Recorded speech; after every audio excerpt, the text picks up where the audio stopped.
Hello, gamers from around the world. This is Boxenberger, the video game enthusiast from Germany, and I would like to welcome you to today's episode of the World of Gaming. And it's going to be a special one because we have some fiery topics here, some controversial topics, some would say console war topics. I don't know about that because it's also business topics, and I couldn't have chosen a better guest to do that.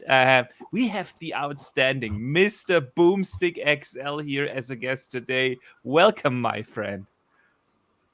It's great to be back. Great to be back working with you and, of course, the Wandering Dutch. I literally just got done with my own stream on XVlog Live with Steel Rain, and we were chopping it up with a lot. Once again, week number 2, the Brazilian documentation that has made its way to social media is something that has been hot and heavy. Some people can, potentially assume that it's only console war related, but actually it's not. There is a real dense conversation to have. And if you remember earlier last week, we only had a chance to see and hear what Sony was saying.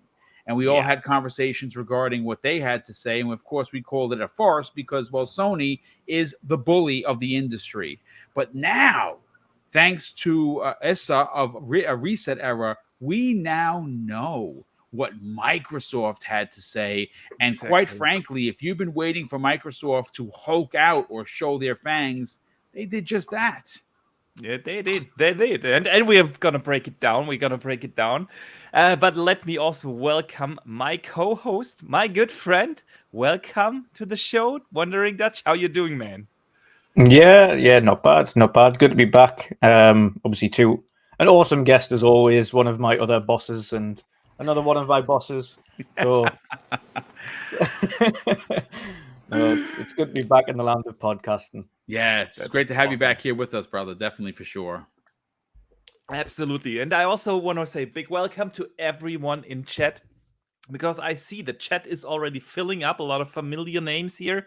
Welcome to you guys. You literally are the reason why we're doing this, and that is awesome of you to join here each and every week live. And if you do listen after the fact, also welcome to you guys. If you listen on the podcast services around the globe, on Google Podcasts, Apple Podcasts, Spotify, wherever you listen, it would be awesome of you to consider to leave a review, a 5-star review if you enjoy the program. It helps out a lot, especially with the smaller podcasts. So thank you guys so much for the support. And with that, I want to transition directly over into the discussion about the games of the week.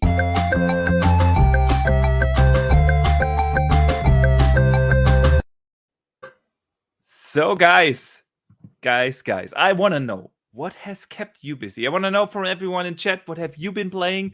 But boom, let us know, what kept Mr. Boomstick busy over the last week? What games did you play? You know, it's going to be you're not going to believe it. It's sure I could say I've been playing, Fall Guys or Fortnite or any of the big free to play games, but I have Fortnite? What's that? Yeah, every now and again I do. Yeah, I don't play it very often. Usually with my nephew. They've got me for like $80. I got like the Moon Knight costume. I got Deadpool. I got Snake Eyes from G.I. Joe, who of course I'm a big stan for G.I. Joe. So yeah, they got me for some bucks. I'm not good at it. I'm terrible at Fortnite, but it's fine. What I've been playing are old school, top down button masher shooters from the arcades.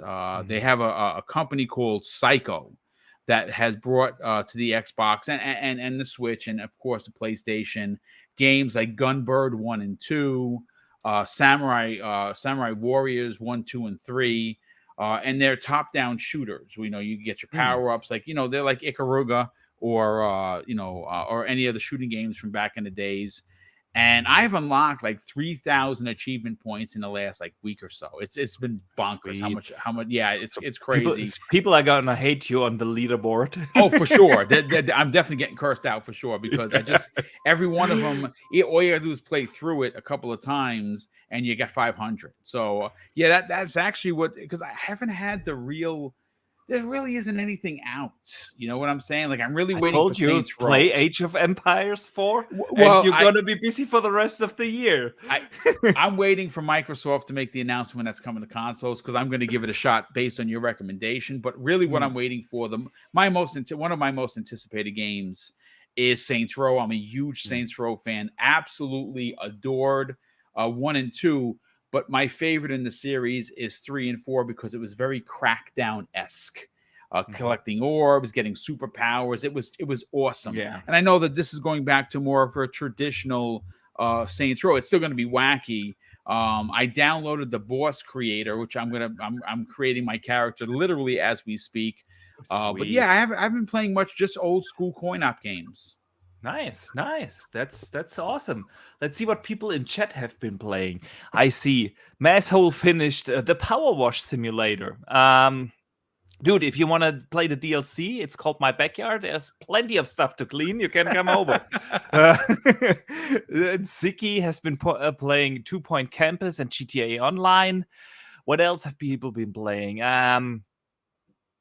Stuff John is still on Mass Effect. No Chief is playing through the Arkham games. Applause. One of the best gaming series out there. I love it. I love them. Let's see what else. Rumbleverse, a Cult of the Lamp just dropped. Says so shady. Yeah, indeed. Xenoblade 3. People played that. Crash 4, Double Iron. Sweet. Dutch, what have you been playing? Not much, to be honest. But I have, just to kind of keep myself occupied, I have been going through one of the underappreciated, so much by Square anyway, the underappreciated titles that is probably one of the best that they've ever made, and that's Final Fantasy IX again. Ooh, that's a good one. Nice. Because out of all of the games they could remake and remaster, I would probably choose that one as the one that deserves the remaster or remake treatment next. That or 6, but yeah, 9's probably one of my all-time favorites. 9 is definitely underappreciated. I agree with you.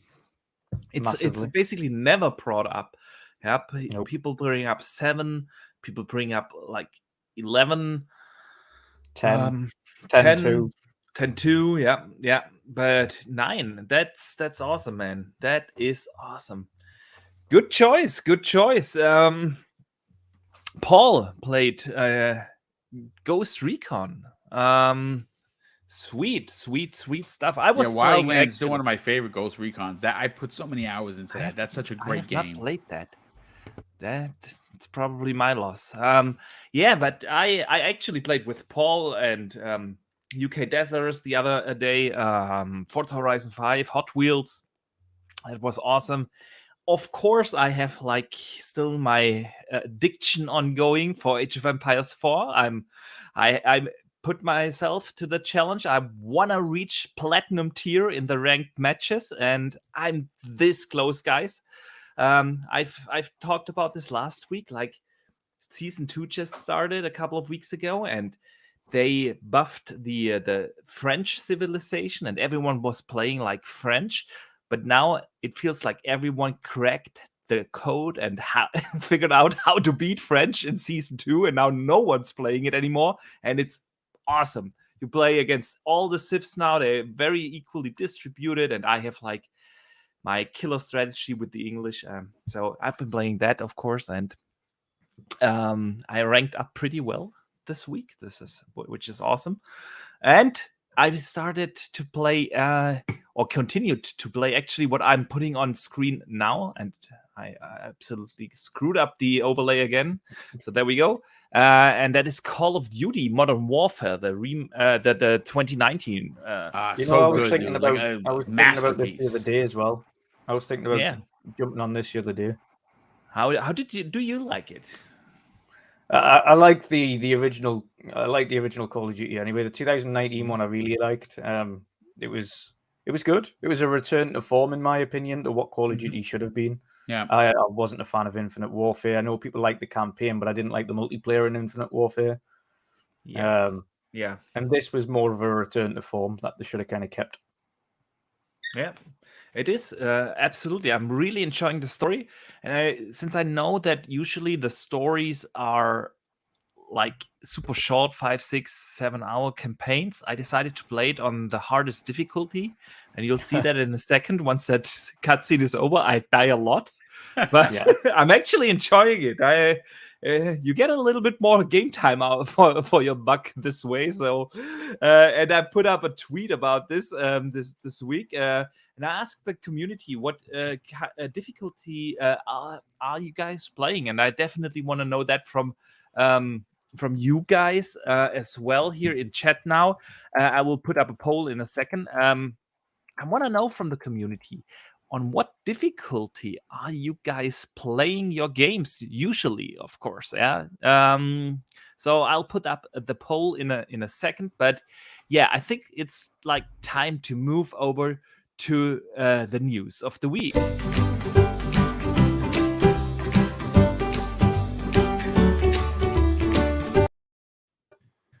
All right, all right. It's been a week. It's been a week. It's been a controversial week, and we have a couple of topics to talk about. Of course, we already said that a big topic to this today will be, of course, Microsoft's response to what Sony had to say about the Activision Blizzard acquisition. So we're going to talk about that. We will talk about Gamescom. Some interesting stuff dropped this week about that. We talk about AAA game releases in Game Pass this week. We will talk about some rumors about Perfect Dark. We will talk about Diablo 4.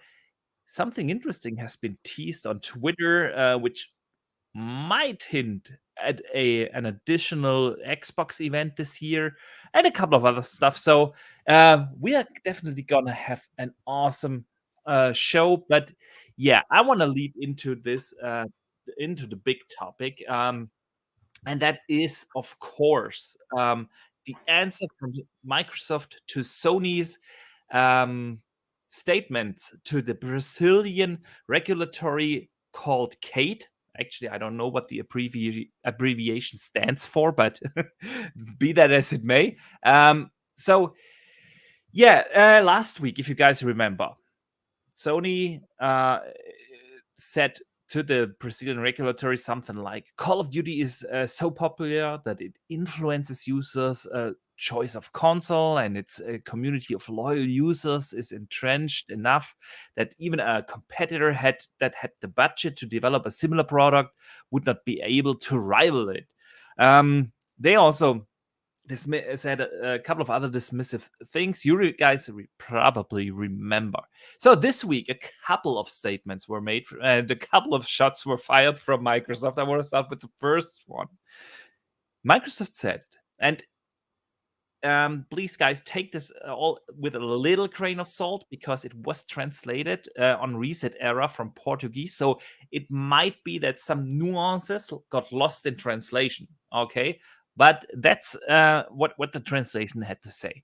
Not surprisingly, Sony was the only third party to convey public opinion materially different from Microsoft ABK and the third parties regarding the competitive analysis of the transaction.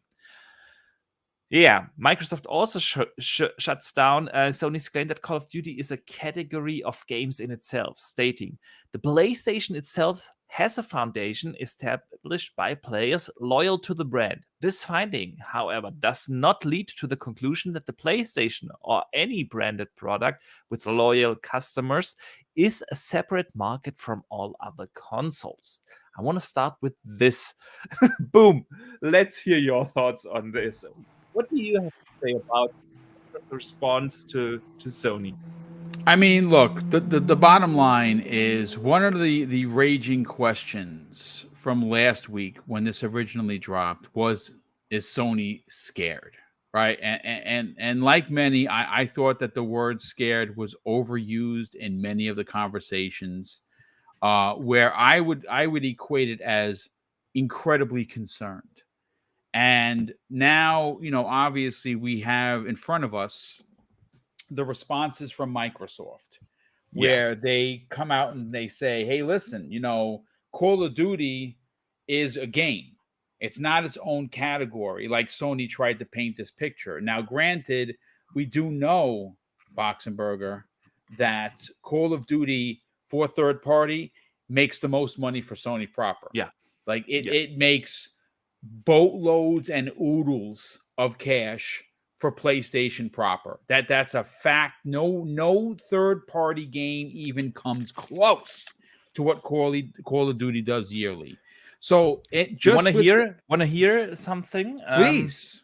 The 3 most profitable games on Sony in the last fiscal year. What do you think were the 3 most profitable games? I would say it was last year's Call of Duty and the year before. Yes. Then we have Minecraft. Okay. Yep. Yeah. Xbox, right? There you and go. Fortnite. Oh, wow. So there we go. Yeah. So please continue. No. It's like I said, I want people to understand, like I said, if you didn't tune into last night's prime time or today's X-Vlog Live, we discussed a lot of this. So if you've already heard it, I'm going to try maybe to come at it from maybe a different angle so I don't repeat myself. But the reality that we have in front of us is Sony is doing what Sony is expected to do, and that is to protect their brand, right? And what is going on right now with Brazil has already happened or is about to happen or is currently happening in other places like the EU, like in Europe, like wherever Activision Blizzard is working out of. There's many other countries that they are. So what Sony said to these regulators are probably being reiterated to new regulators. We just happen to hear about this specific one because if you're not aware, Brazil, they have a law in place that when these kinds of conversations happen, they become public knowledge. Now, I can't say whether Sony realized that was going to be the case or not, because the more that comes out of this, a reset era post, it does paint a very ugly light on Sony. And I've said this before, and I have to say it again because it is relevant conversation. Sony is a schoolyard bully. They have been the industry bully for years. And the reason why I say that they are a bully, because we have heard of these terror-like tactics that they use, that if you don't play ball with them, if you're not doing the puff stories for Sony proper, like an IGN does, you are left out of the loop. You're not getting the interview with Jim Ryan. You're not getting the God of War a couple of weeks before so you could do your review at peace without having to crunch to do a 20-hour workday to get the review in. And we have heard this. This isn't new news, ladies and gentlemen. This is what they do. And right now, the bully is pretending like they are the victim. And I'm going to be honest with you. Nothing pisses me off more than to see them claiming that they are the victim here when one of their claims is Microsoft is going to use Call of Duty to funnel people towards Xbox. Well, yeah, they're spending over $70 billion. They absolutely should do that. But that's something that Sony has been doing notoriously. I mean, here's a couple of examples. How many people in this chat right now are still waiting for Final Fantasy VII Remake? On the Xbox. Right here. Because I would have bought it a second time. I'd have given Square Enix another $70 because I'm a boob, but I love Final Fantasy VII Remake that much that I want to play it on my Xbox, right? Is Forspoken coming to the Xbox? Yeah. No. Final Fantasy 16? No. Final Fantasy 14? No. Final Fantasy 7 Part 2? No. Yeah. Right, and that's even just games like Deathloop, which are still now basically Xbox games. Yes, we still haven't seen that. We're still waiting for a lot of games that Sony money hatted, whether it be marketing rights or now we're learning that they spent. They have like this anti-Xbox clause. in all of their contracts, which I read live on the air. I mean, I literally had the contract in front of me, one of the pages that was posted by a prominent Twitter member who actually had the contract. And we know that it's real because both Capcom and Sony copyright striked it. Yeah. We will get to that in a second. I want to hear first Dutch's thoughts. What do you think about this? And part of the answer to what Sony said last week.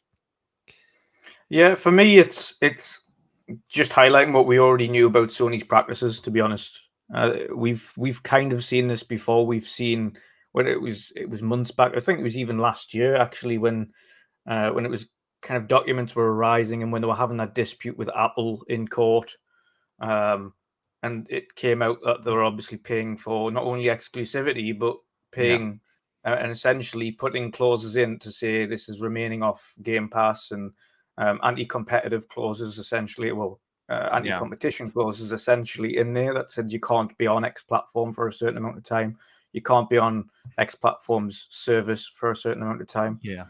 Specifically highlighting that service as well. It wasn't like they went out of their way to mention Stadia or the Luna or anything like that. The only one they went out of their way to highlight was Game Pass. Game Pass. The others had just said Game Pass and other services. And other services, and that's what Microsoft accused Sony of, rightfully so. They said, well, they are paying for blocking rights. Which is true, and they can't deny it because it's already came out in court during Apple that they have paid for blocking rights and continue to do so. Which is again, it's not like they're scared, but they know they don't have a solution to that problem. That is Game Pass, and Game Pass is a problem for them because, again, as Microsoft duly stated, it's the value that Game Pass provides for its money that is at this stage unmatched. The reason it's unmatched is because they are not only able to release their first-party games in that service at no additional cost to the consumer, but also provide third-party games on some occasions, first day one, into that service. And that isn't a value that PlayStation right now is able to provide on a AAA scale. And of course, they have a service that they're starting up, but they are unwilling for financial reasons to put games into that service on day one right now. Of course, I do believe in the future they will to ensure competition. But right now, Microsoft are literally pointing out the obvious, something that Sony are unwilling to kind of admit publicly that they're doing, even though we all know that they're doing it and have done and continue to do so. But it's been their game plan for a very long time, which is paying for exclusivity and timed exclusivity. Far more. I mean, we had the rigmarole on Tomb Raider, but even at that stage, it was pretty laughable that Tomb Raider was highlighted so publicly, or as such a bad thing for the consumer, when PlayStation had been doing this for years and continue to do it. Xbox has now turned around and said, listen, we're not doing that third-party exclusivity now. Like, we don't care about it. Like, if we have exclusivity agreements with third parties, it's games that we have physically put money into to build or provided financial assistance to create in the first place, which is why we're getting those games here. And why we're getting exclusivities on these third-party games or third-party AA's. Because the vast majority of AAA games that have exclusivity. In fact, I don't even... When was the last time we had exclusivity of a third-party AAA game on Xbox? It's a very good question. I think like your example of Tomb Raider is really the last one I can actually think of. We had some games that were like timed exclusives, but they're always like less than a month. Yes, exactly. Like kind of in that time span. So I I can't actually think of anything. I think like you said, the backlash they got from Tomb Raider, like Yeah. that was really the point when the hypocrisy of some of these bigger media outlets really surfaced. Like I And this is remember, what we kind of keep bringing up again for Final Fantasy, is because the Yeah. media really went down the throats of Yeah, Microsoft and absolutely. Xbox for Tomb Raider. And Final Fantasy's exclusivity has been question marked since Actually, it has it been praised. was on the Like, box. oh yeah, that made it possible that they've this game never- actually exists, and No question. yeah, No questions whatsoever. There's been no articles that have really went, Mm. this is ridiculous, this is so anti-consumer from Sony and Yeah. Square Enix. There's been Nothing. nothing like that. nothing. Nothing to the extent. And Yeah. it is hypocrisy. And again, this is about, and I at this stage as well, I'm not blaming the media, because right now I think the media are scared of getting on the wrong side of Sony Yeah, because they'll get blacklisted, and we've seen that exactly. several times. Yeah. True. So True. That's what Boom mentioned earlier as well. Like, that's why an IGN and a GameSpot and these biggers are kind of scared to write these The truth. critical articles. Yeah. Yeah, They're scared of being truthful about things, and Yeah. and in my opinion, that also reflects sometimes on the game reviews. Absolutely. I think some of them are Absolutely. scared to be critical, and the only time you see critical reviews of Sony products is via YouTube. Yeah, I absolutely agree, and only when they are already out, like after Yeah. the review Out embargo. and paid for. Exactly. Yeah, absolutely. Now you bring up, both of you actually bring up a couple of great points. I think like this entire discussion really shows the difference in how the two console or platform holders actually want to bring in their customers. Like, it's obvious Sony does it via exclusive content. Like, they not just lock third-party titles behind exclusivity deals, but also, of course, their big selling point for the system are their exclusives from the first-party studios, and yeah, they have those, no doubt. While Microsoft kind of wants to bring in the customer by providing them value by entering the ecosystem, and it's Game Pass is of course one thing, but there's just other things as well. Like, I don't know, smaller things like you don't have to pay for cloud saves, you don't have to pay for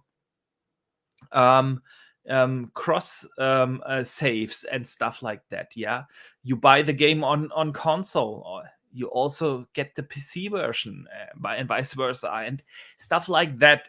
That is just value for the customer in the ecosystem, and Yeah. of course, Game Pass is just a cherry on top of that. So I think like, But this, not only that though, and then you go into the value proposition. You've also got the proposition of, I forgot the official name of it, but being able to pay for the console and Game Pass in installments, which is something that Sony does not offer. Yeah, so it's like there's really a couple of things where just Microsoft wants to bring in the customer by providing them value, and the other company is like more like, well, if you want to play like a God of War or Spider-Man or a Final Fantasy, you have to invest in us. And that's Yeah. just a fundamental difference. And I think like in this conversation with the Brazilian regulatory, that this entire thing is the fundamental thing to which they replied. But let me catch up on one of the super chats that just came in from our good friend, the Sith Lord. He says, "Hello, boys. The fastest the deal closes, the better." Honestly, I agree with you. I think like, if the deal, the longer it takes, the dirtier it will get. Obviously, and not just in between Sony and Microsoft, but also in between. Like, I don't think like the FTC wants to get sued by Microsoft. Honestly, that would just be a dirty thing to do. But yeah, I agree with you. The better the faster the deal closes, the better for us, obviously. I don't think any of them will see anything within those documents from Sony that will concern them. I think that's just, in my opinion, that's just, if you have a look at everybody else, whether it be Nintendo, whether it be the other third-party companies, whether it be massive publishers who have all commented on the takeover, none of them have an issue with it. They've all said, it doesn't bother us. Doesn't affect us at all. Doesn't affect the marketplace. In fact, it probably benefits the marketplace. Absolutely. Sony's the only one that's kicking up a fuss, and I don't think, in all fairness, I think it's only going to reflect badly on Sony. I agree. Actually, it's exactly what I said like last week. Is like they must have known that these statements get public, and once they are public, there's no way that Sony's gonna look good as the good guy in this. And I really don't mean that as the fanboy narrative, but seriously, with these kind of statements, you can't look good, because that's like Microsoft said. Sony is the company that actually pays other developers and publishers to not bring their game into Game Pass. You know what they could also do with the same money? Provide value to their customer.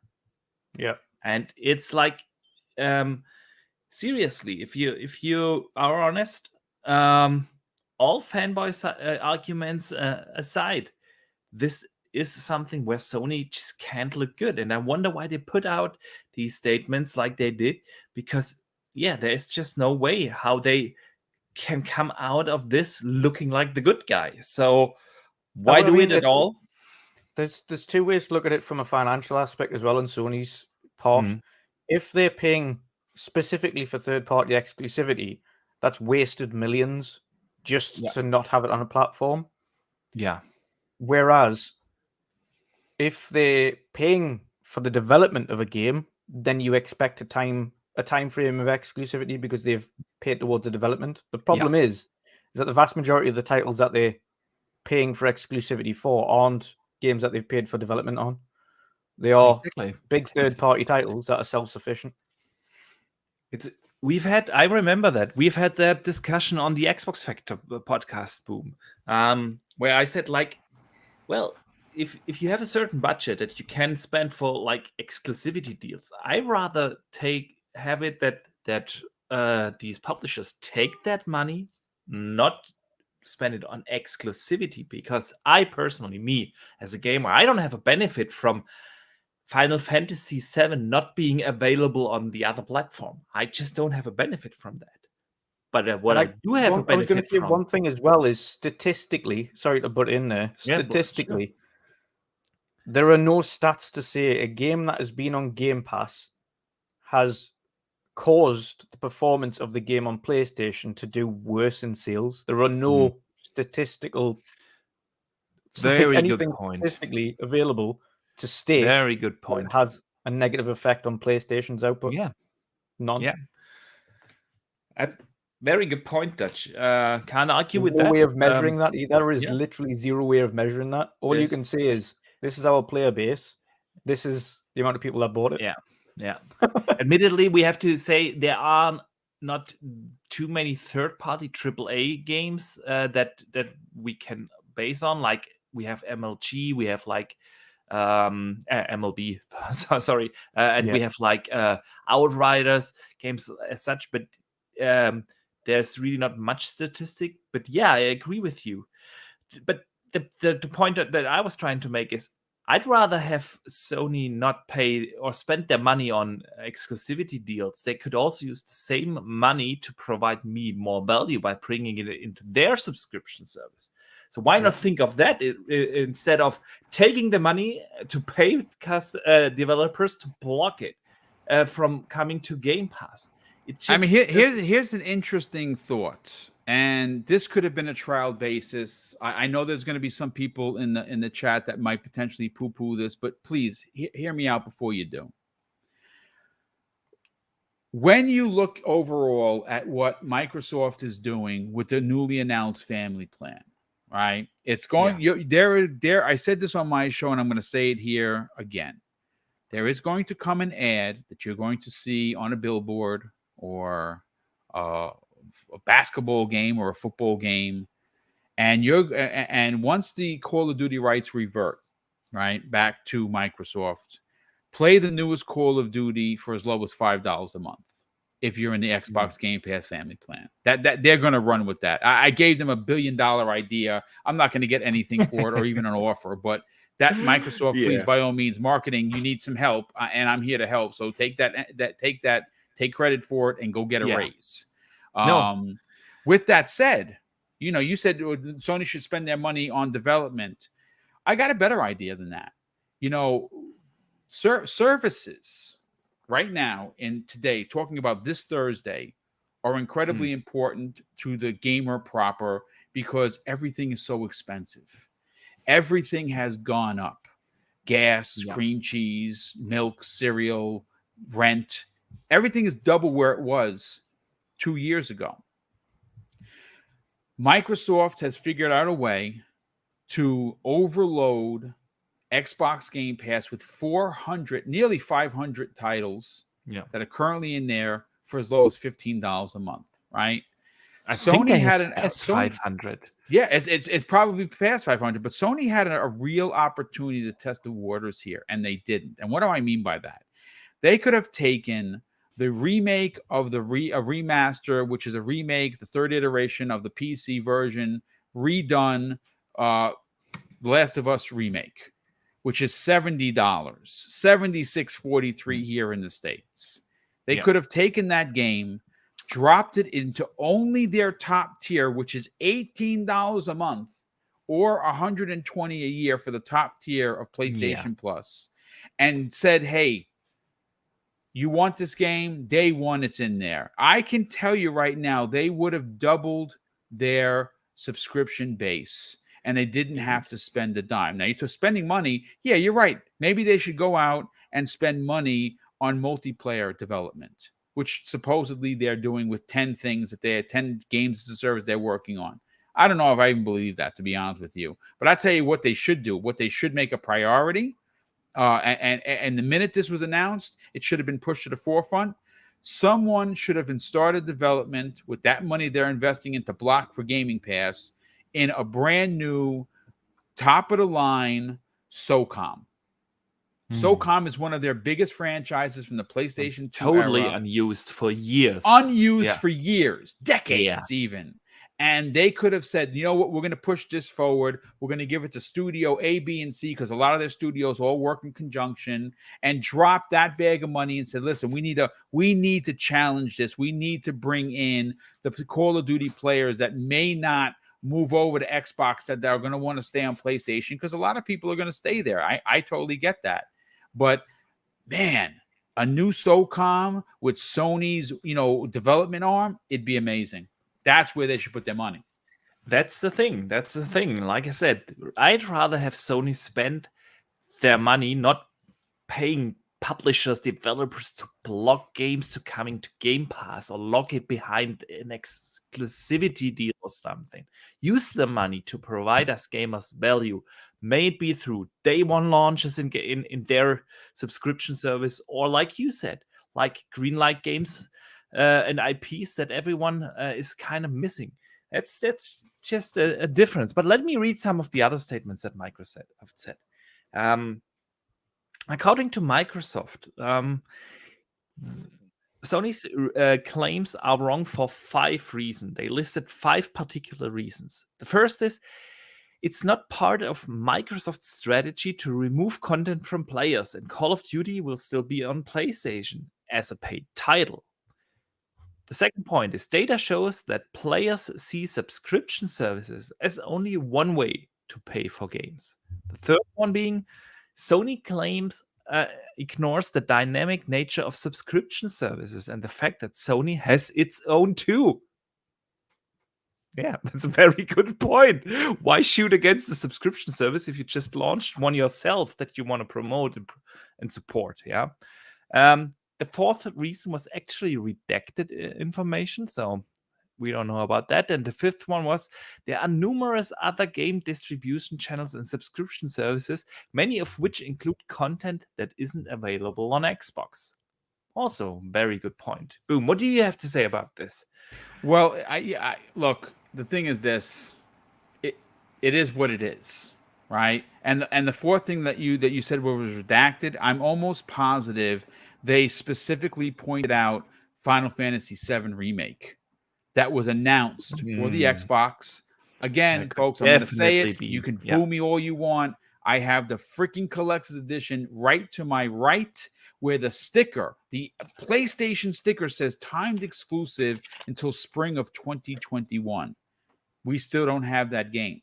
That's what Microsoft made mention of. Look, I think Microsoft is letting it out there that this isn't a one-sided race. If Call of Duty becomes first party, Microsoft has reiterated, and they just said, Box, that they would lose millions upon millions of dollars they could not recoup unless they were able to move an entire huge amount of audience from one platform to the other. That is not guaranteed. Call of Duty is going to stay multi-plat. Who cares if it does? Because then that's when you're going to have to ask yourself as a gamer, do I spend $76.43 to play on PlayStation, or do I spend as low as $5 a month to get it on Xbox Game Pass day and date? And at that point, well, you know what? I know what I would have do. I know what a lot of people in this chat would do. But maybe there are some diehard fans that don't want to leave Sony, that don't like the Xbox controller, that don't like the interface. They're going to stay and they're going to pay. Listen, especially with Microsoft's push towards cross-play, and you bet your titty about this, that Call of Duty will support cross-play under Microsoft. It's not going to be an issue for gamers anymore. They can get that console where they can play Call of Duty with a monthly subscription service that costs like $15. Yeah, and they get a console that costs only $299 on sale on Black Friday, probably $250 or less. Customers lean towards value, and I think like this is really the thing about this entire conversation here. It just shows that one has its business model centered around providing exclusive content, while the other is like, okay, become our customer because we have more value for your buck. That's just the difference here. Yeah. Anything else, Boom, you want to add? Because no. Everyone has you knocked it out of the park, and I think I've said it all I could possibly say. Absolutely. And I see, like, for the most part, people in chat also do agree that this is a weird conversation to have. Like a lot of strong feelings here, of course. I absolutely understand, but also the chat knocked it out of the park with this discussion. Let me close the poll that I put up earlier, asking what difficulty do people play their games on, and 21% said, well, they play their games on. Sorry, I just lost it for a second here. 21% said they play it on hard. 15% said they play it on easy, and the vast majority of 63% said they play on normal. That's what I usually as well. Not Call of Duty that you cannot see on screen. So if you ask yourself why is he dying so much, it's the highest difficulty. So, but with that, let's move on to the next topic. In 2 weeks, the biggest gaming event in the world will kick off in Germany, and that's Gamescom. Yep. Why do we say biggest? In terms of attendees, it is obviously E3 is the one where we usually get all the big announcements, and then like Gamescom was always this event where the community, influencers, and the media usually get the first time their hand-on experience. And Microsoft or Xbox, of course, will be at Gamescom, and they have just announced their schedule reveal for their show floor. So people will be able to play Pentiment there. Yay! Age of Empires 4 will be playable. The Microsoft Flight Simulator, Sea of Thieves, and Grounded. So 5 first-party games are there. 4 of them are already out, and one is Pentiment. So I've seen a lot of German news sites, especially, run with this. So why are they even coming to the show floor with this schedule? Like Age of Empires 4, as much as I love it, and everyone knows that it's like out for a year now. The Microsoft Flight Simulator as well. Sea of Thieves is out for 3 years, and Grounded for, I want to say, 2 years or so. So, Boom, what do you think about this? I mean, look, Gamescom is big. I have already said I'm not expecting anything from Microsoft. But we did get an announcement from Jeff Keighley just moments ago where he said he's having a 2-hour show. There's going to be 20 games on his stage. He specifically says, expect things that you wouldn't expect at Gamescom. Now I got something for you, Boom. Now I got something.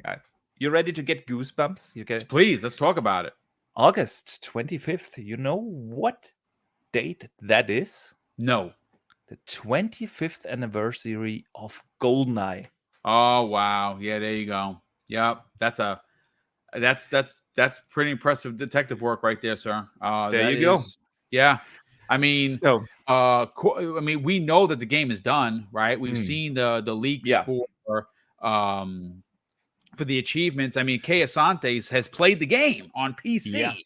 So with nothing this fall, that would be a pretty big one. I know that some people are like, well, GoldenEye, who cares? But it's a legacy title. It is. Way back in the days. I remember sitting in front of my 36-inch, 1,000-pound Toshiba TV, playing that on the N64. It's a legendary title. I don't know if it's going to have the same stout as it did 150 years ago, but it would be an Xbox exclusive and one of the few that they have this year. So maybe there is a surprise job. I mean, like, we don't know about how much they have actually remastered or redone on that game, but like you said, it is a game that holds a lot of people hold a lot of nostalgia for. Especially I do.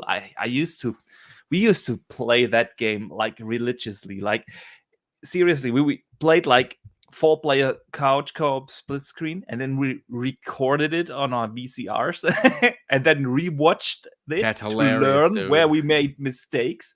And this was the way how we practiced it. It was like we were crazy with GoldenEye. So I would love to see that. Is it coming? I don't know. I'm just saying August 25th anniversary of GoldenEye, and that coincides with Gamescom, so it could be a great surprise. Dutch, what do you think? Yeah. I mean, it's been hinted at for quite a while now, and we're kind of expecting it at least the second showcase at E3. But we didn't get it. It is a kind of a known, I wouldn't say known fact, but it is a known entity now that it is there, and people have seen it. People know it's been created to be coming back out again. So it's a possibility. There's always a possibility that it could show its face at Gamescom. Yeah. And what do you think of Xbox's Gamescom lineup and what they bring to the party? You know where it is?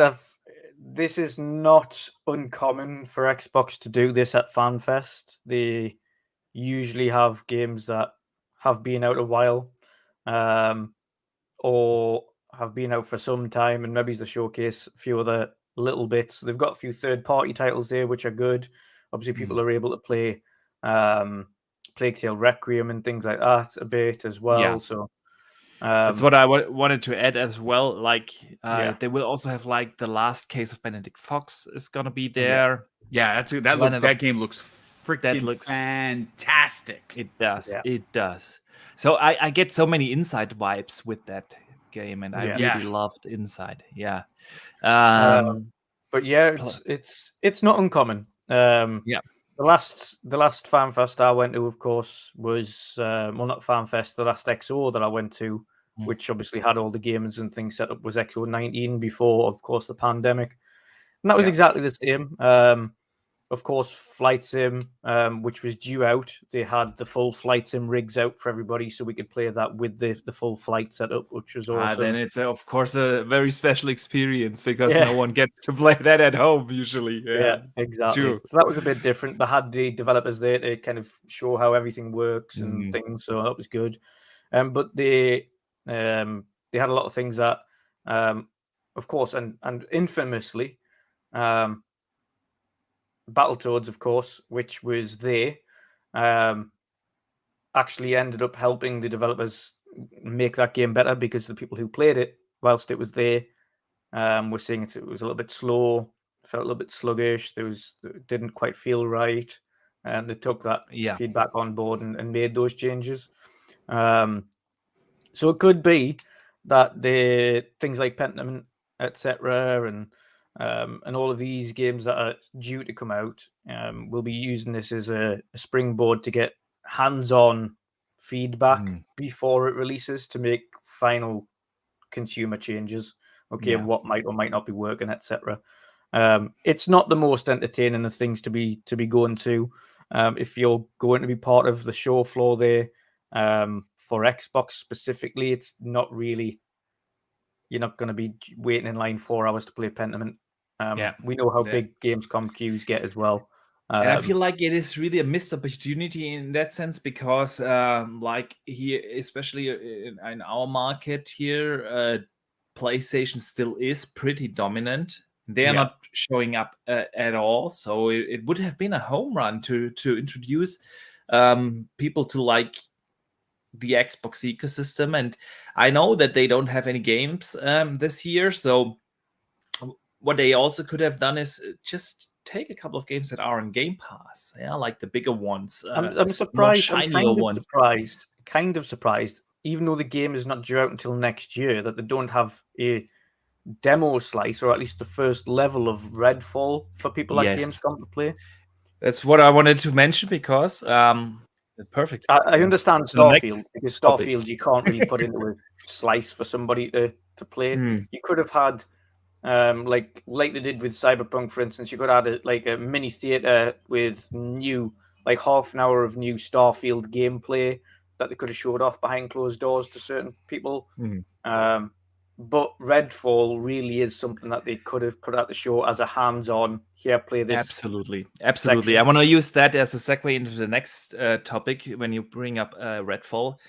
Just one thing I want to add on the Gamescom thing. I think like the good thing about this is, I also want to mention the good thing is that they actually throw an in-person fan fest. They haven't in Germany. They haven't done that in a while, so good for them to do that. You bring up Redfall, perfect. Like that would have been like the perfect place to let people play a vertical slice of that. They could have made a real big buzz about this. Because on QuakeCon, which is happening on August 18th to 20th, they are gonna show a 30-minute Redfall gameplay demo. So obviously they have like that part of the game ready, a certain vertical slice. Why not put it on the show floor? Let influencers, people, media guys, and of course the nearly 300,000 people that attend Gamescom give a chance to play that game. Can you imagine like the others, Nintendo, Sony, are not showing up. EA isn't showing up. There is not really much many of the bigger publishers coming outside of Ubisoft. So they could have used that as a strategy. And obviously, since it's ready for QuakeCon, which happens like a week earlier. A week earlier, yeah. Yeah. What do you think, guys? QuakeCon, Redfall, 30 minutes. It's pretty long. I asked this demo. question the other day. I'm like, okay, so they delayed it to the first half of next year. Like, we don't know when next year it's coming, right? We're currently in August. Again, I'm not a time traveler or a mathematician, but bear with me. There's still 4.5 months left of 2022. We don't think that the game is going to come out in January. We're figuring the earliest, right, would be February, is what a lot of people are suggesting, and I would agree with that. So that's 6 months in total. Yeah. Or just maybe a piece or a hair under 6 months. If they're going to show off the 30-minute slice of single players, what they're showing is not multiplayer. They're showing the single player aspects. They want to show off what it looks like while you're playing by yourself. And I think this is very smart. My question to the chat and to you guys is, how far along is this game where they're that confident? They're not showing like a 3-minute demo. They're showing a 30-minute demo, which is probably an entire level from start to finish. That to me, that screams confidence. So I think you're onto something here. If they're willing to show this, and this is more than just a vertical slice, this is 30 minutes, right? Exactly. Could they have had maybe a 15-minute demo or a 20-minute demo for Gamescom? I think it would have been pretty big, but again, I don't know how far along this game is. That they needed to delay this until the first half of next year. It would be put it this way: considering that EA, Nintendo, and Sony themselves, who's the market leader in that region, are not there, it would have been big news. And it would have been an opportunity for Microsoft to really gain some momentum regarding this game. Real quick, shout out to Sin in the chat. He says, August 25th is my 15th wedding anniversary. Congratulations. Ooh. He says he's going to Bermuda on the 28th. Well, enjoy yourself. Don't get lost in a triangle there. Hopefully that doesn't happen. But congratulations. Absolutely. Great shout out, Boom. Great shout out. No, congratulations, man. That's big. Awesome. Let me forward your question, Boom, to Dutch, because I share your thoughts. I feel like this screams confidence. I think like the game, I mean, it was supposed to come out summer this year, so I think like they are probably just polishing that game up right now, and it definitely screams confidence. So what do you expect from that demo? And let me ask, add a second question to it. Dutch, do you think they will also announce the release date? No. No, I don't think they'll You're announce such a buzzkill. Yeah.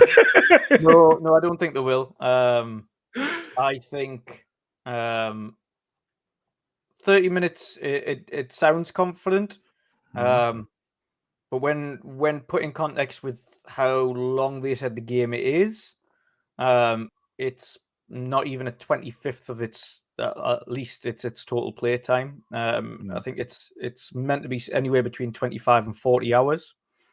In terms of its campaign, should we say, its open world campaign. I don't know whether or not that includes or excludes side missions, etc., because obviously it's an open world section. Yeah, I think like they said it takes like 20 to 25 if you only focus on main story. Yeah. And up to 40. Much like these, I was going to say, much like these open world games, if you have a comparison, for instance, to Borderlands, you've always got that open sequence in the game where it's like a tutorial. So you're like, oh, this is your weapon, and this is where the health bar is, and this is what this does, and this is how you use your power. And it kind of introduces as a stage. So even though the game as a whole isn't a level, the opening tutorial section really is more like a level in itself, because that isn't the game in itself. Of course, they always try to bend the story to kind of match the tutorial section. But I would class that opening 30 minutes. It depends on what they show. Are they going to show the opening 30 minutes, or are they just going to take a random 30-minute slice from some part of the game that we haven't seen yet? I would probably say, to keep it safe, show the opening 30 minutes to not spoil any potential To not stories or spoil. characters or anything like that. Yeah. Usually, if you have these continued gameplay demos, they are usually pretty early in the game, exactly Yeah. for that reason. Yeah. Yeah. So I would say the level that they could have had could have been the little tutorial section that you get at the beginning of these games. As you know, with Borderlands 3, for instance, when you jump in that, you get your weapon for the first time, you go inside the fort, and then you've got to take out everybody in the fort, and you meet Claptrap outside the fort and take out some guys, and then go through, and then next section take out some more guys, and then go through and fight the boss. And when you've beat him, then the game opens up, and then you go on to the actual game. Yeah. And I think Redfall will have a similar kind of concept. You'll have this section where you've got to get used to your weapons and powers and things like that, and then you'll have this mini boss that you fight, and then there you go. Now the game starts. I think that little section is probably something they could have had at Gamescom, and that's probably what we'll see at QuakeCon. Yeah. Good train of thought. I agree there. I'm not sure about the release date, because actually that is what Xbox kind of would need right now. Like, generate some buzz, get some mind share, get some excitement rolling, announce this game for, like, we all expect it to drop rather early in 23. So Yeah. The thing is I don't know whether or not they've already internally written off 2022. That's a good question. Because internally they said, listen, like this year, no one else is generating buzz either, so why should we? Yeah, this year hasn't went to plan. Like, we know God of War's scheduled to come out now, Call of Duty's coming out. We don't have anything of our own for this year.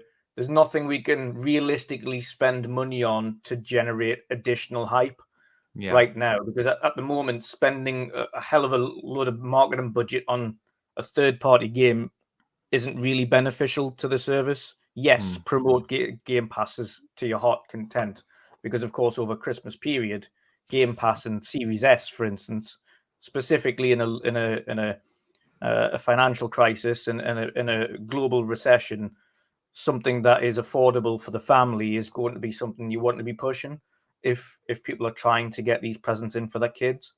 Trying to, at this moment in time, specifically over the next few months, trying to push the Series X as a product that you would be selling, personally, I think is something that would be counterproductive when you're looking at the overall global economic status. I think for them, 2022 is a write-off. Focus on pushing Game Pass and Series S for the Christmas period and the games that are releasing up until that point in third party.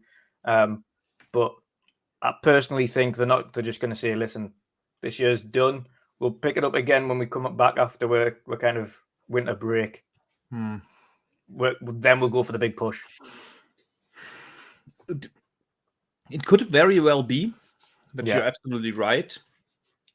I hope not, honestly. Because, I know. And I'm not just talking about from a content creator perspective. I also talk about from the perspective of a fan of gaming. I feel like the industry could need some buzz right now, and I would love. I think let's not also discount the fact that we still have the Game Awards. We know the Game Awards will have some major announcements. It always does. Microsoft, every year for the last few years, have been there with a major announcement. So there's nothing to say that they don't. We know Hellblade was missing again at E3. It was essentially non-existent in the previous E3 either. They did the whole Iceland flyover thing, but it was at the Game Awards. And again, the year after, it was at the Game Awards, and it was the first announcement, and then it was the first gameplay section, which was actually gameplay. Yeah. So I think this time around, the big buzz that they might get going into Christmas could be the Hellblade release date. That would be kind of dope. I mean, listen, that's where it started. They should finish it right there. I agree. Yeah, I agree. So, good talk, guys. Good talk. Let me briefly shout out the nearly 100 people that are watching this show live right now. Welcome to everyone. Awesome of you guys to tune in. say hi in chat. We have a super welcoming community. And if you do that, it would also be absolutely awesome to consider to hit the like button. And if you haven't already, definitely the subscribe button. Really appreciate you guys. Thank you. Thank you so much for the support. But yeah, let's move on. Gamescom, QuakeCon, and now we come to a rumor from our good friend, Special Nick. Special Nick, sometimes he gets it right, sometimes he gets it wrong, but most of the time, he is a pretty good source. And he does. He's absolutely honest about his sources. And I don't mean that he tells his sources. I mean, like, he says, well, like, I trust this source, or I take this with a grain of salt, and I kind of like him for that. And not a lot of leakers do that. So he's definitely one of the good ones. He had to say the following, that he has heard that Xbox has no third-party AAA games coming to Game Pass for the rest of the year. At the moment, as of right now, there's nothing slated. It doesn't mean that they are not trying to get some deals done. But as of right now, none of the big third-party AAA games that will release later this year, like a Hogwarts, like a Gotham Knights, like what's coming out in 2 weeks? I'm blanking on it. Boom. Saints Row. Saints Row. Thank you. Those kind of games are not coming day one into Game Pass. So I want to hear your thoughts. Do you think like this will hurt them in for subscribers this year, or to at least to get? Will it make it the thing to get more subscribers this year difficult, and especially going into the holidays? Like, what do you make of this, Boom? I don't know what Microsoft is doing, to be quite honest with you, because the last quarterly financial that was just posted, and everyone had theirs. Sony had theirs, EA had theirs, Take-Two had theirs, Microsoft had theirs. They were down a bit in a lot of things, right? We know that that for the third quarter in a row, they have outdid next-gen consoles, meaning they beat Sony in the States, which is bonkers, right? Yeah. But the only thing that went up for Microsoft was subscription services, which again, they don't have any bangers. Like it's no major AAA bangers in there. Now they do have a lot of fantastic games in Xbox Game Pass, and they do have some coming in the form of the Plague's Tale 2. They also have Scorn in October. I'll say this, Boxenberger. Sometimes we ask the question, is Microsoft reading the room correctly? And sometimes I would oblige and say, well, no, they're not, because at some point earlier this year, they knew that these games are going to be delayed, right? Yes. You knew that. Yeah. Should they may have made a deal for Gotham Knights? Let me come back to you. I'll be back in a second. Someone's calling. Absolutely. Let's move it over to Dutch. What do you think? No AAA games for the rest of the year? Is it gonna hurt Game Pass subscribers? What do you think?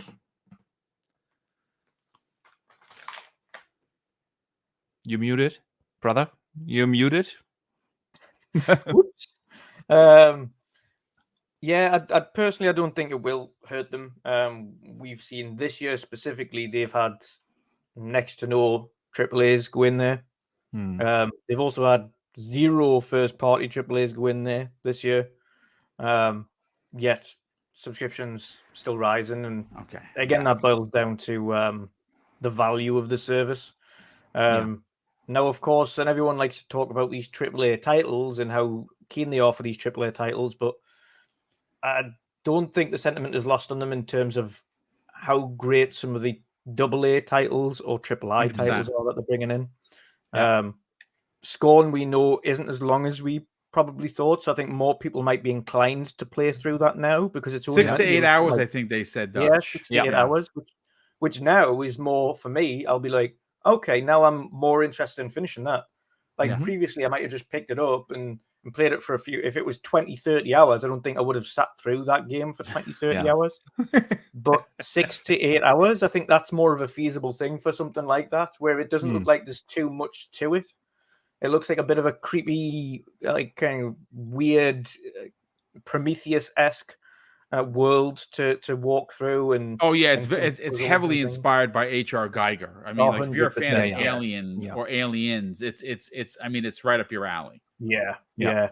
And of course, Plague Tale Requiem. The big one. That's a big one. Cannot be underestimated. High on Life. The running, the High on Life is one of my most anticipated games. That screams like a very Ratchet and Clank-esque, with the weapons that they speak to you. I'm very much looking forward to that. So I think the double A's and the triple I's and things, I think it'll tide them over. Specifically when you're talking about pushing subscription services over, you've still got all of the major titles that they can push that are in there already.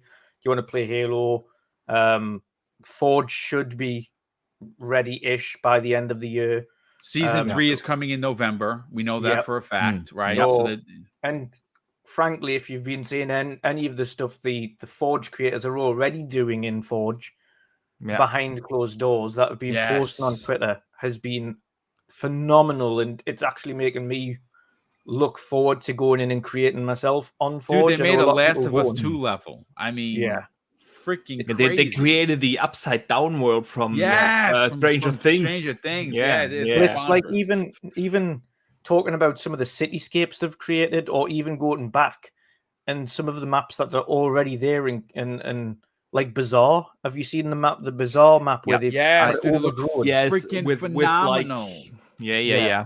Like all of that stuff, it's like that is going to, I think, Forge itself, if they can get Forge out and pushed by the end of the year with all of this stuff that the creators that they've got working on Forge content now ready to go, so people can go in and try these maps and these new things that people have created for Forge even before the general public get their hands on. I think that in itself is something that could push if it is ready on time, because of course it's 343, so it probably won't be, but they're still going to push Halo, they're still going to push Forza Horizon, they're still going to push all of these titles that are in Game Pass right now that they can play day one. So there's already lots of stuff that they can push for the service for Christmas. And like I said, specifically for the Christmas period, of course, outside of Call of Duty, which will be the king of Christmas anyway, let's face it. Outside of Call of Duty, I think it would probably be right now okay to not have some major things going in there. I don't think a lot of people are going to have right now the last thing on their mind, specifically from a day-to-day basis, is what video game am I going to buy my kid. It's more, how can I get something that they can play on Christmas, or do something, because I'm trying to afford the energy, which is 600% higher than it was last year. How can I afford food, which is 200% higher? How can I afford fuel? Throwing a family Christmas dinner is going to be expensive this year. It is. No, it's all of these things, and I think if they take everything into consideration, talking about big releases that are coming out this year and how much they cost, and people like to say, £70, £70 this, £70 that, but £70 in right now is something people will. It's not that they don't have it, it's they refuse to use that £70 because they know they will probably need it for something else, be it fuel, be it food. Brings it back to value. Brings it back to value, the discussion. All the way back around, Exactly. So it'll absolutely stick with what we've got. We've got some cool double A's and triple I's and things going in there. We've got some nice indie games going in there. We've already got a boatload of games in that service. Push the service. I think they'll be all right. I don't think it's going to be the end of the world. And again, they can gather up, start again next year. They'll have a boatload of things they can then push forward. Right, look at what we've got coming in January. Look at what we've got coming in February, March, so on.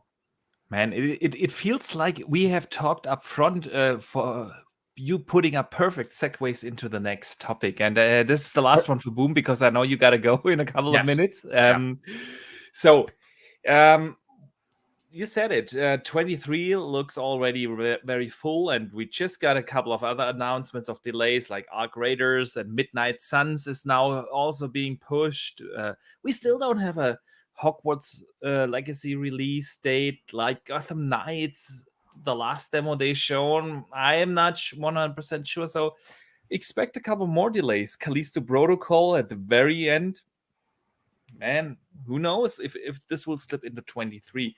I want to ask you, Boom, is 23 getting too crowded already? Yeah. With like all these games getting pushed into that. We know like Xbox has what 6 or 7 exclusive games in the first half of the year, or actually the first 5 months of the year, because they said all these games come out before the next E3, and it is in the beginning of June. So yeah, I wanna know your thoughts. Do you think 23 is too crowded, too full? It's looking Already? like it's going to be the biggest year in gaming. You know, you can look back to, and again, we're still waiting for that 1 year to somehow outduel 2007, which is Yeah. infamous for being the best year in gaming, right? Most people would agree there. Though this might be a problem. Look, I don't have to keep reiterating that the world sucks right now, right? Money isn't as spendable as it was 2 years ago. If you, you know, a lot of these games for Xbox gamers that are going to be coming out in 23 are going to be an Xbox Game Pass, and that is a lifesaver for sure. If you're not in the service, I don't necessarily know if you, in fact, have all of the monies to afford all of these games. But more so, even if you take money out of the equation, when are you going to have the freaking time?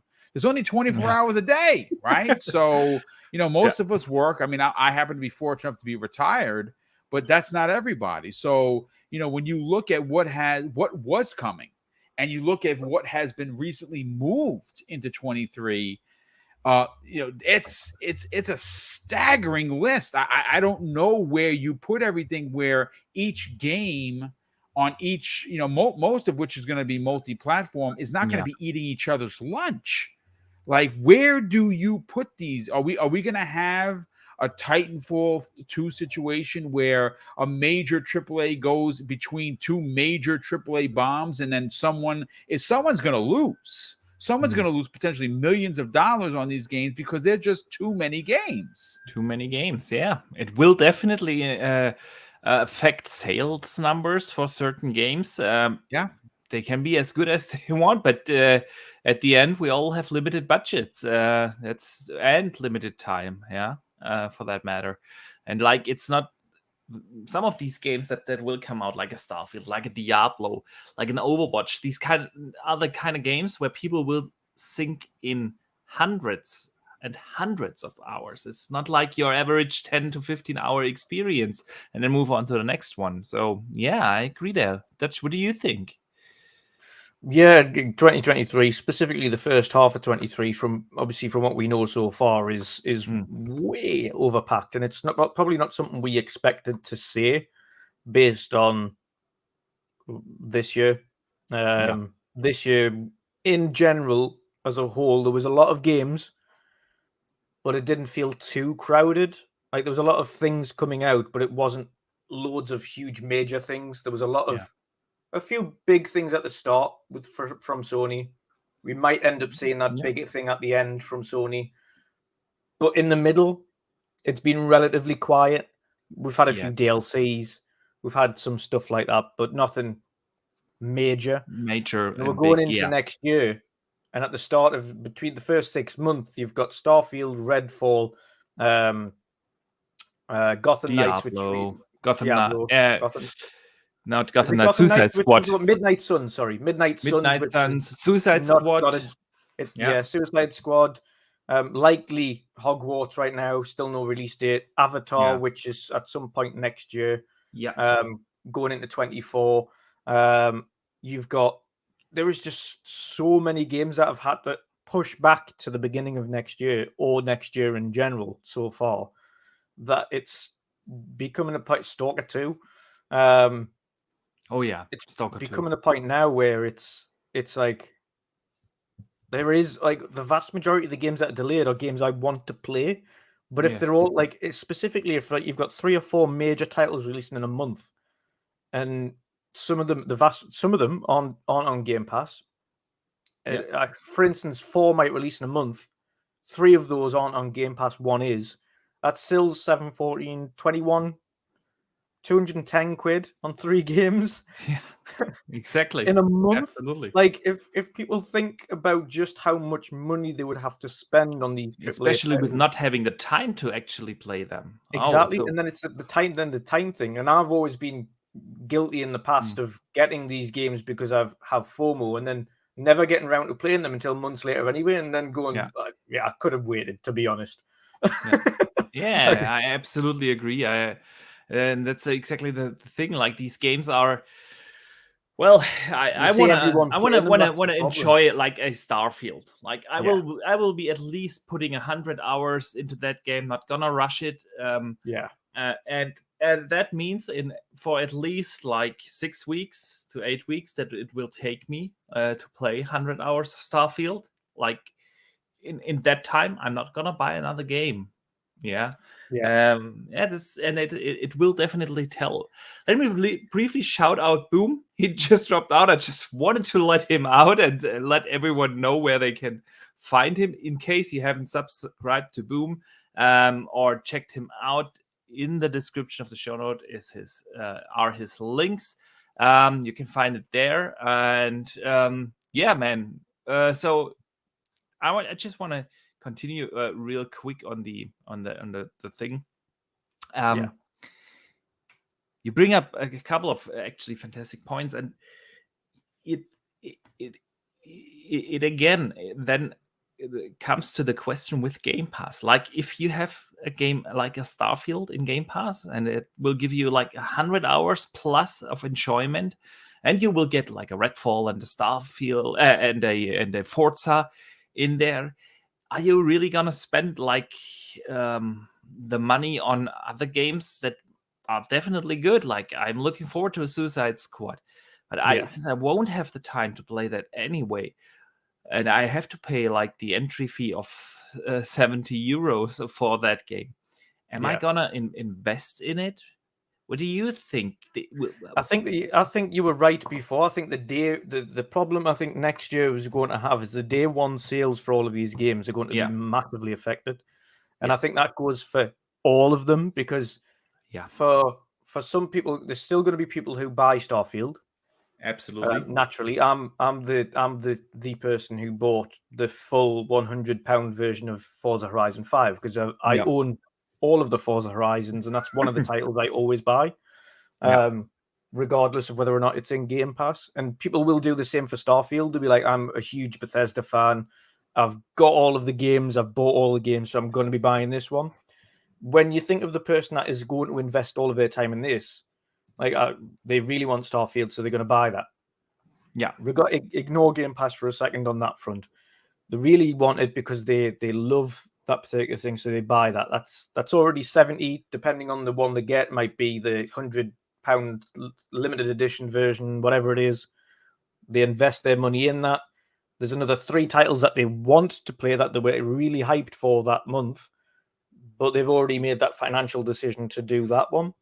They are not going to get. It's not that they're not going to buy it, but they're not going to get that one day one. They're going to say, "Okay, next month I'll get that one, or month after I'll get that one." Or so just wait for the summer sale or whatever. Yeah, absolutely. It's going to push a lot of these things out, and for me specifically next year as well. Of course, I got like everybody else in the UK and a lot of other people around the world as well. I got letters saying rent's going up, and I know my energy's out of contract this month, so the energy's going up this month. So there's nothing I can do there. So for me, that's another outlay of just next to about 200 a month increase compared to what I was already on the outgoings that I will be having. So going into next year with this increase already there, that's already taken a dent out of them. And now I'm thinking, right, okay, now I've got to really squish these down and say, what ones do I want to play day one?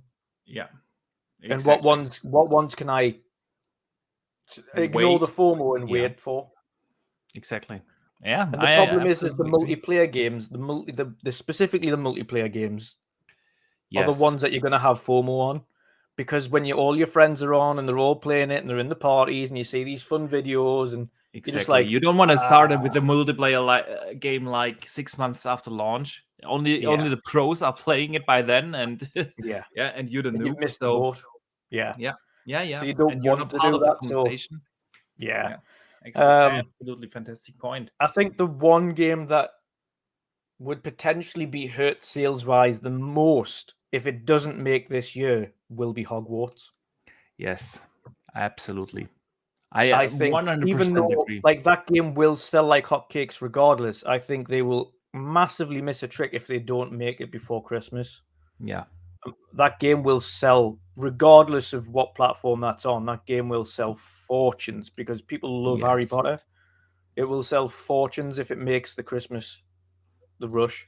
Especially with not that much competition this year. Yeah. Yeah, absolutely. I agree. If you talk I about a agree. household name, and as much as God of War will sell, if you talk about a household name, if you put off Harry Potter versus God of War, Yeah, Harry Potter's winning that one on sales. I agree. I agree. I think so too. It is a globally very popular pop Oh yeah, culture brand, and yeah, those always sell. Always. yeah, No doubt. No doubt. Yeah, man, good talk. Good talk. You've got a couple of minutes, right? yeah. All right. I have actually two things I wanna discuss with you, definitely.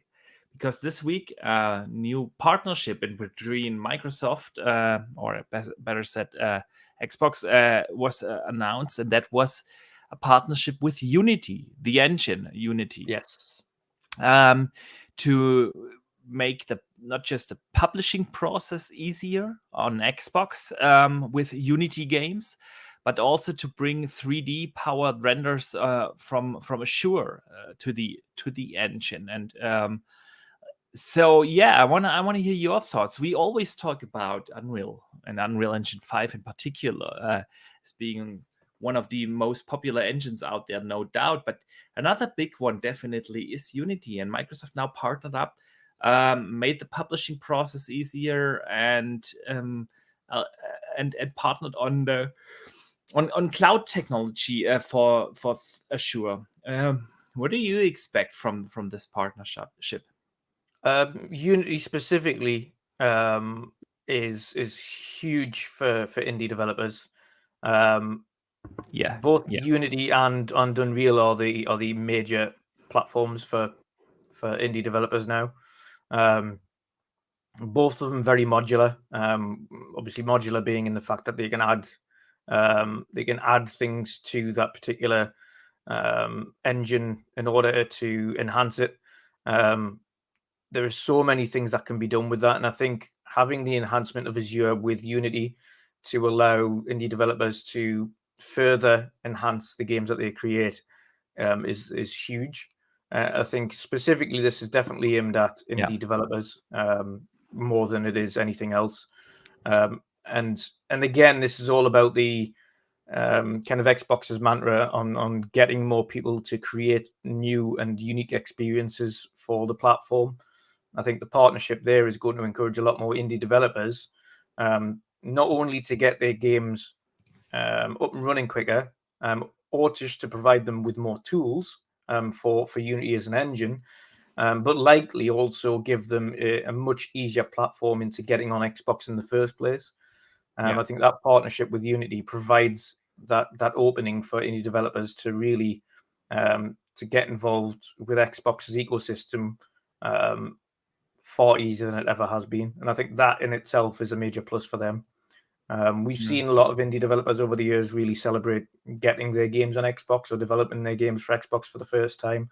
Specifically, these guys that are just literally creating a game in the bedroom and things. yeah, These put all their heart and soul in whilst they're doing it as a kind of a side thing along with their day jobs, yeah, and now essentially being able to create it, knowing that it's partnered with Xbox, the likelihood of getting your game directly onto Xbox day one yeah. is significantly higher now, and I think that's a major positive for indie developers. Yeah. Um, You're spot on. You're spot on. I want to shout out Doom Reaper in chat. He says it sounds to him like more of a Microsoft and Unity partnership for the cloud, like PlayStation and Microsoft partnership for the servers.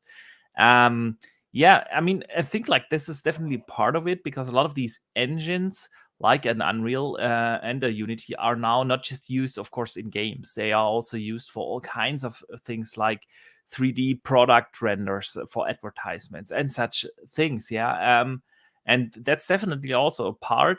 But they particularly highlighted the publishing process for Xbox, and that it's gonna get a lot easier. And I think like that's definitely what Dutch just said. It is for those indie developers. Yeah. That publishing process, like if you're a solo developer or a super small team of 2, 3, 4 people, publishing processes take a lot of time, and you just don't have it, because usually, like you said, Dutch, all these indie developers, they have regular day jobs, because their little indie games are not gonna pay the bills. So I absolutely agree. Good stuff here. Dutch, another thing. Yes. Do you know who Julia Hardy is? No. You have seen her, but I didn't know the name either. She is that blonde girl that usually moderates some of the Xbox events. So she has moderated the XO event. She has moderated Gamescom events and other Xbox-related events. And she teased something on Twitter, because she had breakfast with our good friend Phil Spencer. Yes.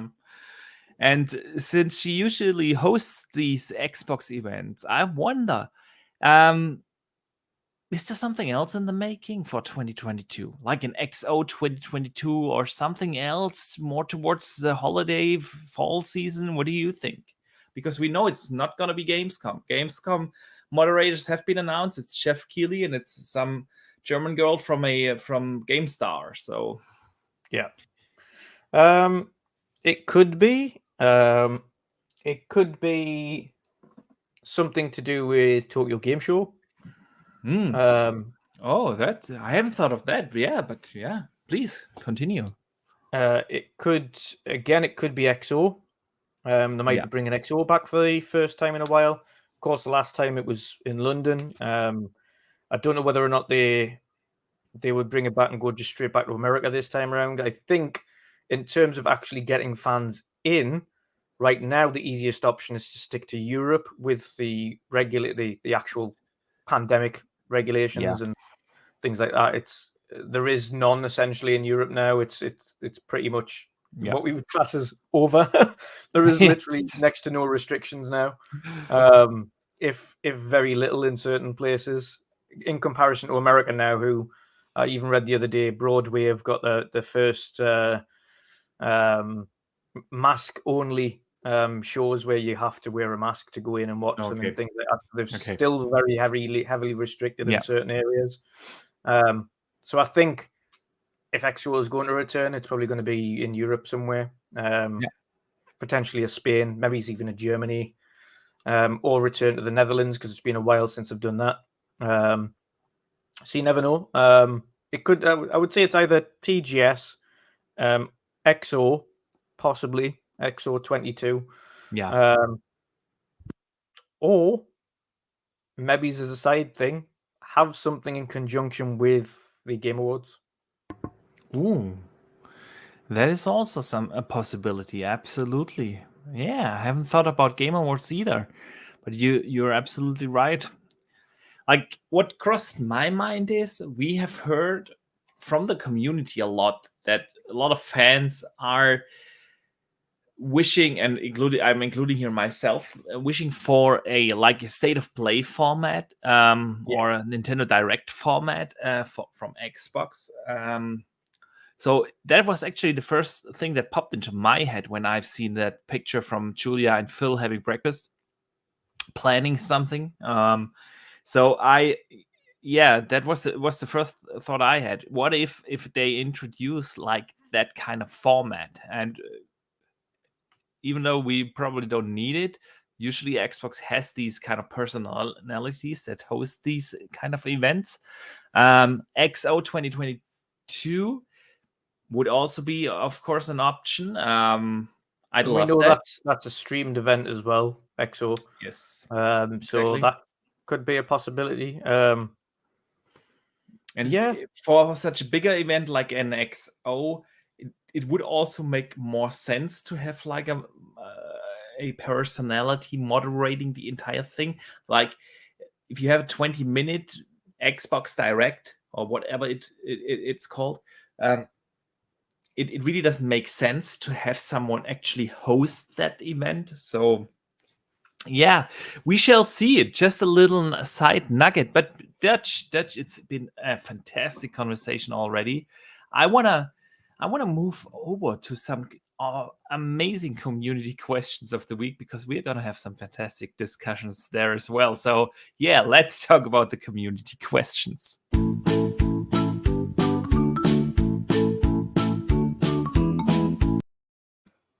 So, as always, you guys can write in questions prior to the show. Usually I put these posts up on Wednesdays on Twitter, on YouTube, and a lot of you guys write in each and every week some well thought out questions. And even if you're not watching live here in the chat, you still can be part of the show this way. So as always, I've received so many fantastic questions, and we're trying to answer as many as possible, guys. Usually, actually, like last week, this week, we got so many questions that we could fill an entire show just doing community questions. At some point, Dutch, we got to do this. At some point, we got just the community question show. Yes, exactly. The community question special show or something. We'll figure something out. Yeah. So the first one I wanted actually to read to Boom, and it was about his love of banjo and where it comes from. But then I would just move on to the next one from Waller Weasel. And he asks this: PlayStation has secured many lucrative third-party exclusives and marketing rights a couple of years ago. The circumstance leads to some weird scenarios like Deathloop and Ghostwire Tokyo being PlayStation exclusive and PlayStation still having the marketing rights for Call of Duty. Do you feel like Xbox slept a couple of years ago? That's a fantastic question. For the marketing rights for Call of Duty, it depends, because again, Microsoft aren't the type to pay the amounts that Sony are willing to pay for exclusivity, and they don't want to get into those games. They did it once with Tomb Raider. They've come out and said themselves that was a mistake in order to do that in the first place. Not because the game didn't do well, because the game did well, because from a financial aspect, it didn't benefit them in any way, shape, or form. Yeah. So I think, and as we mentioned this before with regards Call of Duty, no matter whether that game has a month exclusivity or not, that game sells. Exactly. Whether it be a month delayed on one platform or the other, paying a few million to get it on your console for an extra month, or in some circumstances, what PlayStation have ended up with is first play the maps first for a couple of days before the other platform, or a week before the other platform. Like, that isn't something that Microsoft are really keen on doing. So I don't think it's that they've slept on it. I just think they thought it wasn't financially beneficial to them to do that. Yeah, I feel like we need to think about when were these deals signed. They are not signed. Usually, a lot of these Sony ones, specifically for Call of Duty, which is more of a franchise, we know that the Call of Duty kind of exclusivity, specifically, I think, runs until 24 or something like that. So it's still got a significant amount of time. So the contract likelihood is that they've pinned them down for something like 5 years. Yeah. A few years back, and so right, every title comes out first year, or we get this map first year, or whatever it is.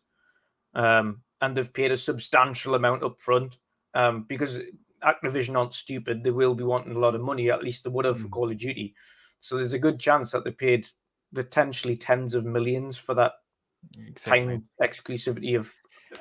So, and at that point in time, like we're talking here 2018, 2019, Microsoft had different plans than getting like marketing rights or third-party exclusives like a Deathloop in. They were in that phase where they acquired all these studios, and they had actually the plan to not have like third-party exclusives, then rather have first-party exclusives. And then, well, the rest is history. We all know pandemic hit, couple of probably management issues, and here we are like 2022 in 2022, and that is definitely not the way how Microsoft planned it out when they had the chance like 3-4 years ago to sign these deals. So I agree here, Dutch. I agree here. Another question comes in from Jonathan Smith, and he asks, hey guys, do you think Microsoft is looking to acquire Asobo? It seems that their partnership has been going extremely well as of late. Yeah, I mean, I don't think they will, but I've always said it makes sense. It's not to say that it won't happen, because I think, as mentioned, the partnership and the relationship between the studio and Microsoft is magnificent. And we're not just talking about a Plague Tale here. They have a 10-year partnership with Flight Sim for Asobo and the game to continue to develop and make that game better and add new content and XYZ and learn, because of course that is the fully utilized Azure game.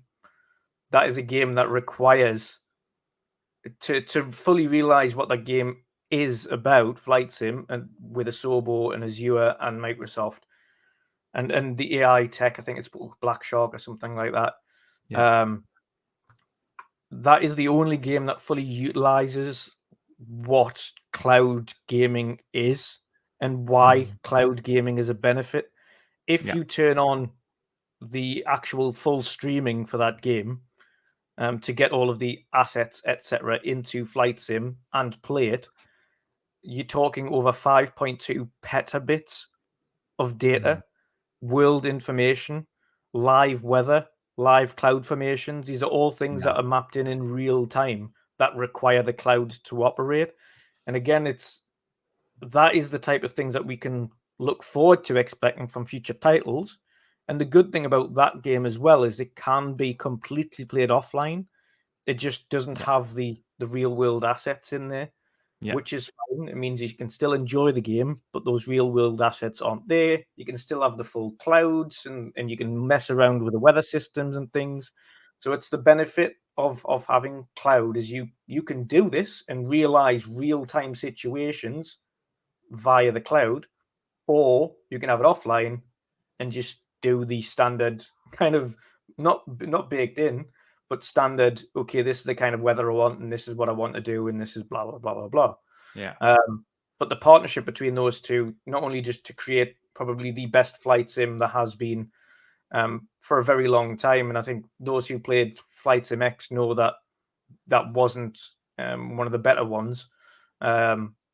And you have to go back a little bit to one of the previous titles to really enjoy it. And I think Flight Sim X was overtaken by a lot of better flight simulating games at that particular point, which is what drove them to really go the extra mile with Asobo and create what we've got now, which is probably one of the best flight sims that's ever been created. And the most technologically advanced game that's ever been made. There is. Yeah, absolutely. For that, from that aspect alone, the game is, to me, the worth investing and getting on board in-house. Yeah. Whether or not Microsoft have those plans or whether or not Asobo have that idea either, they might want to remain independent. And that's the thing. It could just be a case of we will continue to have these exclusivity partnerships where we help you create these awesome ideas and things like that, but we really rather stay independent. And fine if you want to do that. But from Microsoft's perspective, if they haven't had that conversation and at least attempted to ask them to come on board, I think it's a missed opportunity. I think Absolutely. you may as well. Yeah, I agree 100%. And it already kind of feels like their first party because, like, even a Plague Tale, which is multiplat, yes, but it comes day one into Game Pass. So, Yeah. I have nothing to add. You hit it out of the park, and I absolutely agree there. It would absolutely make sense, and I would be surprised if they did not at least have the conversation. So, yeah. Jacob, he is actually also in chat. He writes in and asks, "What do you all expect from season 3 of Halo?"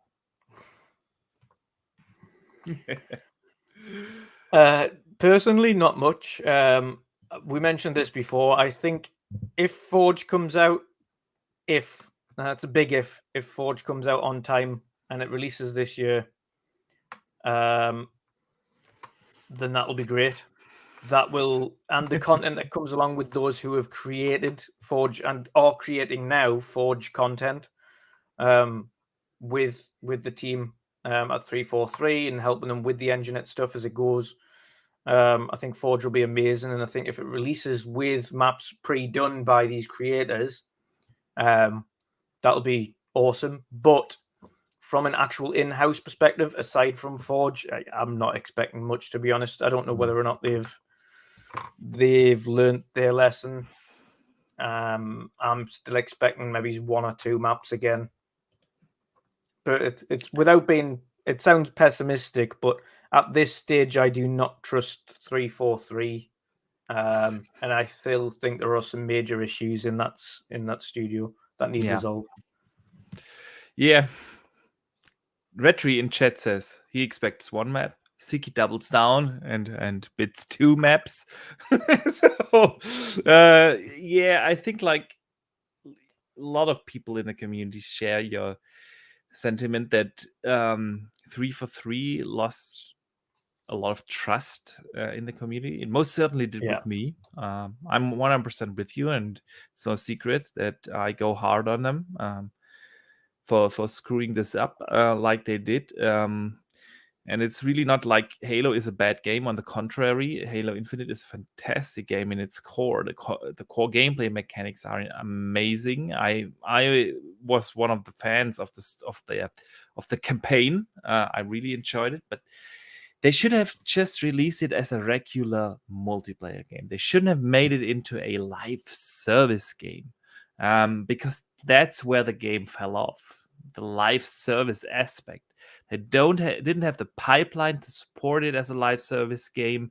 They didn't have a plan how to do this.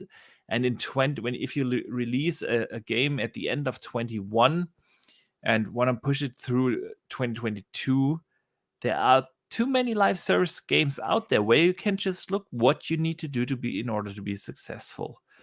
So season 3, I've thought about this a lot. I really don't know what to expect. I expect them to hopefully have like more than they had with season 2, like 2 maps. So that's at least something I hope. Forge looks amazing. It really does. I wonder if Forge will have the effect to increase player numbers. Let me elaborate briefly. There is this certain hardcore Halo community. They are playing the game right now. They are going to play it regardless what Season 3 has to offer. They are going to play it, and they are going to love Forge. No doubt. And that's including us here. Will it grow the general public player base numbers? I'm not sure. Especially in a time, we are talking here November. Yeah, season 3 comes out in November. Like Call of Duty just dropped. Like Overwatch is around the corner. Hogwarts, assuming it still comes out, of course, this year. Like a Callisto Protocol is coming. We have a Plague's Tale then on our plate to play. Is it really gonna pull a lot of people back in, or are people just gonna play the new stuff? I'm not sure. And Forge, like you said, is still a maybe for season 3. So I'm not really sure what to expect of it. I wonder how they could have dropped the ball like this, because like if you remember the first public beta last year, I honestly I can't remember that the community came together like this. It was like an event. I went onto my Xbox and I was like, more than 100 of my friends were playing Halo. I was like jumping into that party with a couple of people that I see here in chat. We played a couple of matches. I jumped into another party, other people playing there. It was crazy. It was this community event. And this is the effect Halo can have. It can really bring the community together. Yeah. Will this happen again with season 3? Man, they would need so much content and so much buzz around the game to do that again. Like story content, and I'm talking here like 10, 12 maps, like a proper map pack. Yeah. Something like that. And co-op and stuff like that to have like this effect. So yeah, not really sure what to expect, honestly, from season 3. But I, of course, hope that they can pull somehow that effect off again, like this community effect. So we shall see. Retri actually sends in 2 questions. They are both fantastic. Do you think Microsoft will announce a console version of Age of Empires 4 at Gamescom? And he puts in brackets, that one's for you, box. Yes. Age of Empires, the console version. I for the love of me, I don't understand why it's not there already. And if it's not with controller support, at least with mouse and keyboard playable on console. I don't get it. There must be something up with it. It's got nothing to do with the capabilities of the machine, because the machine can quite comfortably run Age of Empires 4. Absolutely. The Age of Empires 4 really isn't as demanding as people think it is. Like, if you just decrease a little bit the details, every banana can run this game. So it's really not a demanding game. Yeah, I don't know. I feel like, of course, now the way how I play H4, and if we talk about H4, I'm gonna throw up the strategy that works against the French. There we go. Yeah, it is. It's hard to do on controller. It's not like a Halo Wars. No, because like H, far more intricate. Yeah, H really depends on 2 mechanics that are hard to realize on controllers. The one is grouping your units together. Grouping with numbers. Yes, exactly. Like I have when I play. To be honest, in it's the end key. game. It is absolutely key, because you group your villagers into numbers, you group your troops into numbers. Yeah, you do need them grouped. Otherwise, you can't send out, because otherwise you send out a force to go and attack somebody. You go back to the villagers. You'd have no idea where all your villagers are or what happened to them. And exactly. So grouping is really one very important aspect. And FRS X asking question in chat, I don't like the French. Dude, I fucking hate them. I absolutely hate them. I could argue here for like an hour why. They are the worst Civ in Age of Empires 4. But I'm not gonna do that. Just look on screen. There is the strategy how you will beat French in season 2. Haven't lost a match since ever since I used this build order that you can see here. At least not against the French. I have lost matches, but not against the French. So definitely highly recommend that build order. Okay, but yeah. So I'm not really sure if a console version is ever gonna come. I don't want to disappoint people here. I know a lot of people have been waiting for it.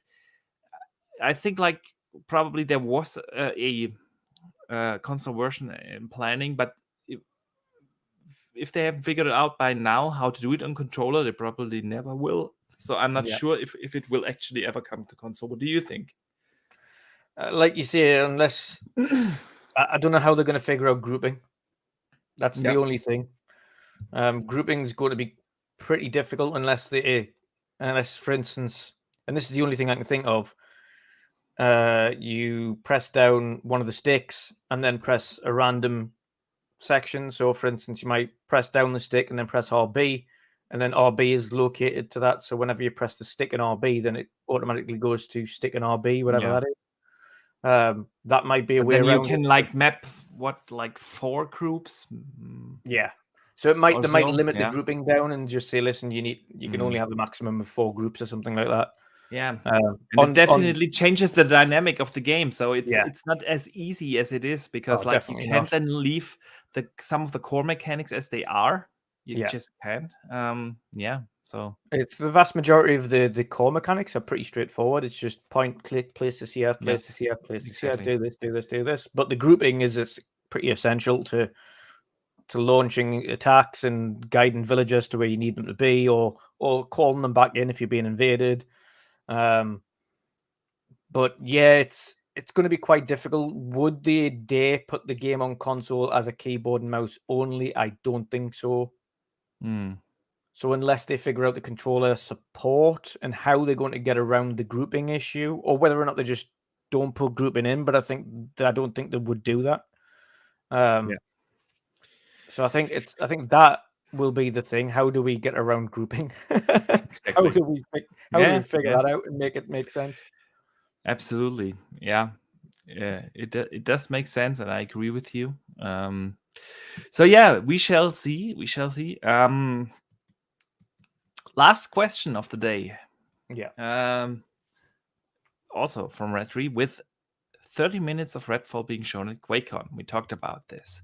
Do you think this is the game likely to be the first AAA first-party release for 2023? No. I think Forza will be. You think Forza's coming first before? Yeah. Interesting. Yeah. Why is that? Why is that? What do you think? I think Forza. Personally, I think Forza's a little bit further along in the polishing stage now. They've done a lot of their behind closed doors testing. That game could have very well released this year. I think they made a decision to not release it this year and just push it into next year and let them have a couple of more months to polish. I think that game is, and it is, from what we've seen compared to what we know somebody has played previously, it is a substantial upgrade graphically compared to what it was behind closed doors months ago.